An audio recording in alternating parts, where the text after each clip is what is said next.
Well, according to a recent article by a federal security clearance attorney, political opponents of President Trump inside the federal bureaucracy have weaponized the security clearance process in order to stall the president's nominations and slow down White House operations. That attorney, Sean Bigley, joins us now.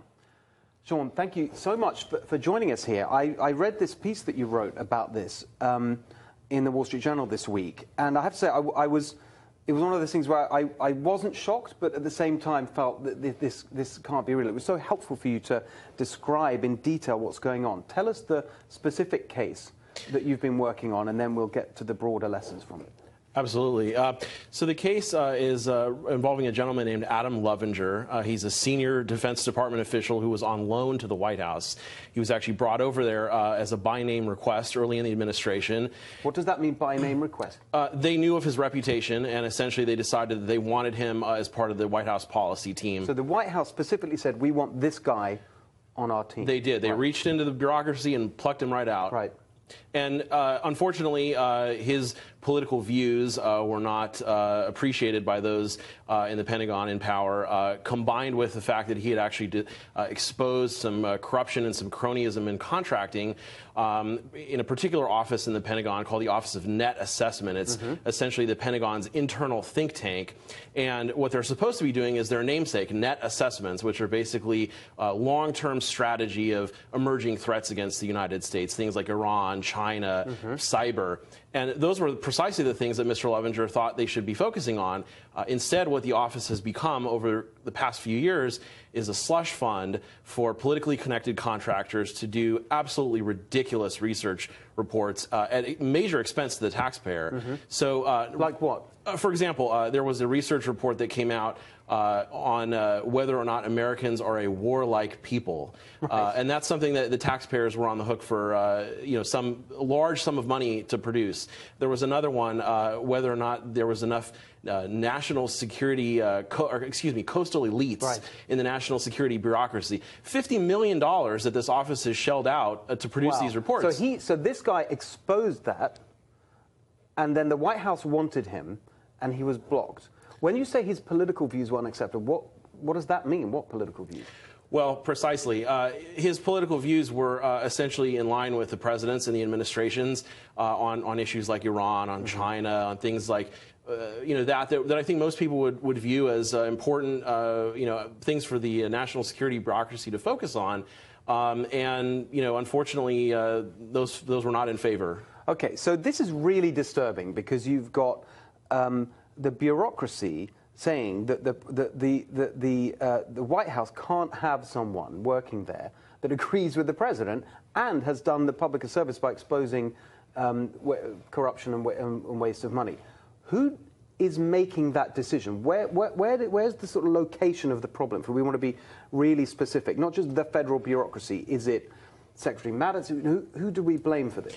So I think it's really important that we drill down and identify precisely who these actors are, because part of the problem to date has been a lot of these folks have been able to hide in the shadows, if you will, hide behind the titles of their offices or just the bureaucracy in general. And in this case, it's a very obscure arm of the Pentagon known as the Washington Headquarters Service. It's an administrative arm, and in essence, it's where a lot of the personnel operations happen, the security clearance operations. And unfortunately, what you have there is some entrenched bureaucrats who have essentially decided to weaponize the process to keep Mr. Lovinger and others like him out of the administration. So it sounds like Secretary Mattis needs to really take action and deal with this. Katrina, this is exactly the kind of thing you were talking about. Well, not only that, but back in September, there was a government report talking about the number of individuals from the Obama administration that left their appointments and went into civil service. And that's been happening, you can make the argument it's happened before, but I think it's fair to say that we're in a political climate where it's not just about doing a specific job. People are now pushing political agendas or thwarting in the case of President Trump, and that's a big part of the problem. Maybe it's time to reform civil service, hiring and firing tactics. But more importantly, this is not just happening in one agency. It's happening in almost all of the agencies where, like I said, you don't have to be a political appointee. If they just know you support Trump, you have the careers in that agency that are just causing all kinds of trouble for you. I mean, this is really serious. This is kind of, going back to the previous discussion, this is an example of the counter-revolution. Well, I think it's also true that here in America we have an adversarial legal system, and it is very important that we have folks like Sean who do a great job of fighting their corner, fighting for their clients. It's also the case, however, that there's another side to the story. And here on this panel, we don't necessarily have folks who have that expertise to say, hey, wait a second, we are patriotic folks who are in the civil service who take our jobs very seriously, and we want this to be a deliberative, serious process where we're carefully vetting folks. I'm sure that Mr. Lovinger is a very admirable and great person, but we don't know the entire story about what's going on, right? And by the way, it's very hard to get it, isn't it? Because they're so untransparent about the whole thing. That's right. And to Katrina's point, I mean, there's an old saying that personnel is policy. And essentially what you have here is the low-hanging fruit. In other words, the bureaucracy has decided security clearances are an easy grab for us. They're something that we can control, where there's no oversight, they're not appealable to the courts. And so this is a really easy way for the bureaucracy to essentially thwart the president's policies and his agenda by keeping out people who will execute it. So just to Katrina's point was like reform, civil service reform. What is the kind of reform that might deal with this problem?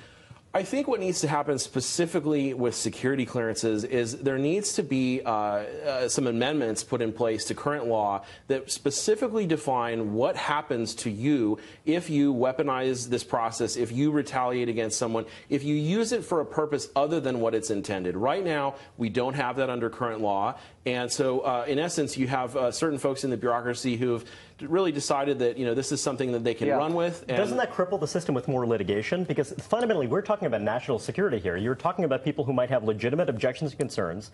You have serious secrets. You want to protect the national security of this country. Now, if you add a whole new layer of litigation, that's going to be great for the lawyers, but I'm not sure it's going to be great for the country when you actually want to make quick decisions, you want to make reliable decisions. But I think in one word, to sum this up, is accountability.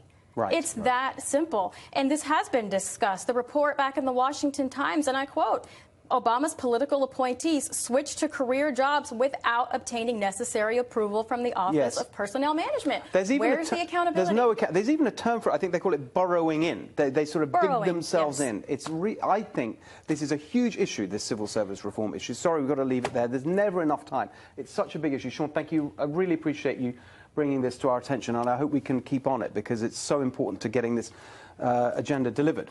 Last night, yesterday, the president was in Ohio for an economic roundtable, on tax reform, as he often does. He talked about a lot of subjects, including immigration. Listen to his doubling down on his approach there. Our borders and our laws are a mess. Our immigration laws are a disgrace. And Mexico has some of the toughest immigration laws in the world. You can't just go into Mexico. But they allow these people to come up through Mexico and come into our country. And the wall we have to build. How about the wall where everyone scales the wall? We are fixing and building walls now, but we need much more money. We're doing the job right. We're going to do the job. And we may have to close up our country to get this straight. But look at that mess that's on television right now. It is a total catastrophe. And these are the laws passed by Democrats so that we have open borders. They want open borders. We have to have borders. If you don't have borders, you don't have a country. Don't miss what he said there about we may have to close down our country in order to get the wall. What he's referring to clearly is the fact that government funding is running out again in September, at the end of the summer, right before the midterms. And remember, the last time the president signed that omnibus spending bill, thousands of pages, and he said he was ready to veto it, but he signed it reluctantly to keep the government open. He said, folks, I'm not doing this again. Unless he said that then, and he said it again. Unless you clean up some of the spending, run away federal spending, I want the wall, I've got other priorities. And so it sets up an incredible showdown right before the midterms. And a clear warning there to those lawmakers. What he said at the very end, though, is you don't have a country if you don't have borders. I mean, how true that is, right? Because if you open all the borders up, what are you? You've got to define what your laws are, and that's exactly what he's trying to say. And that's what he's campaigned on from the very beginning, is we have got to double down and figure out what kind of country we want to be. He has doubled down on the basics. He's talking about borders. He's talked about standing for our